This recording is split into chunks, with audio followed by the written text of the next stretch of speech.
Hi guys, ఈరోజు నేను మీ అందరికీ కెనడాలో న్యూ ఇయర్ సెలబ్రేషన్స్ ఎలా చేసుకుంటారో చూపిద్దామని ఈ వీడియో అప్లోడ్ చేస్తున్నాను. ఇక్కడైతే క్రిస్మస్ నుంచి న్యూ ఇయర్ వరకు సెలబ్రేషన్స్ చాలా బాగుంటాయి. అండ్ ఇది వచ్చేసి ఓల్డ్ సీపోర్ట్ ఏరియా. ఇక్కడే every year new year celebrations చేస్తారు.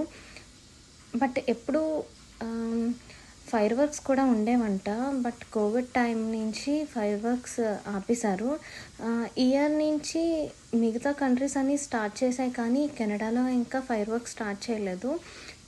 ఇక్కడ వచ్చేసి మొత్తం మనం ఇంకా చాలా ఫ్రంట్కి వెళ్ళే కొలది చాలా బాగున్నది. ఇదైతే స్టార్టింగ్ అనమాట. ఇక్కడ కొంచెంగా ఇలాగా డిఫరెంట్ టైప్స్ ఆఫ్ లైటింగ్స్ అన్నీ అరేంజ్ చేశారు. అండ్ అయినా ఫ్రంట్కి వెళ్ళే కొలది ఇంకా చాలా బాగున్నది. ఇది వచ్చేసి నాకు చాలా నచ్చింది. మొత్తం ఏరియాలో ఇది నాకు చాలా నచ్చింది, అందుకే మెయిన్గా పెట్టాను. అండ్ ఇంకా ఇలా మనం ఫ్రంట్కి వెళ్ళే కొలది డిఫరెంట్ వేస్లో అయితే చాలా బాగా చేశారు. చూస్తున్నారా, ఎవ్రీ ట్రీకి ఇలా లైటింగ్ పెట్టి చాలా నీట్గా చేశారు. అండ్ మనం ఇంకా ఫ్రంట్కి వెళ్ళే కొలది చాలా ఎక్కువ ఉంటుంది. కాకపోతే ఇక్కడ ఓల్డ్ సీపోర్ట్ ఏరియా అన్నాను కదా, చాలా చలి ఎక్కువ ఉన్నది అండ్ చాలా క్రౌడ్ కూడా ఉన్నది. సో అందుకని మేము ఇంకా ఎక్కువ ఫ్రంట్కి అయితే వెళ్ళలేదు.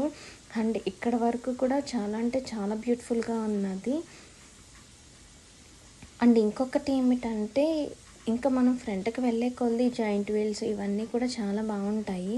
బట్ మేమైతే ఇంత చలిలో అంత డేర్ చేయలేకపోయాము. అండ్ నాకు ఇది వచ్చేసి ఫస్ట్ టైం కదా, సో చాలా చలి అనిపించింది. అందుకనేసి ఇంక అసలు ఫ్రంట్కి వెళ్ళలే. చూసారా ఎంత క్రౌడ్ ఉన్నదో, చాలా అంటే చాలా బాగున్నది. నెక్స్ట్ టైం నేను ఇంకా ఫ్రంట్కి వెళ్ళినప్పుడు వీడియో తీసి కంపల్సరీగా చూపిస్తాను. అండ్ మా వీడియోస్ మీకు నచ్చితే తప్పకుండా లైక్, షేర్ అండ్ సబ్స్క్రైబ్.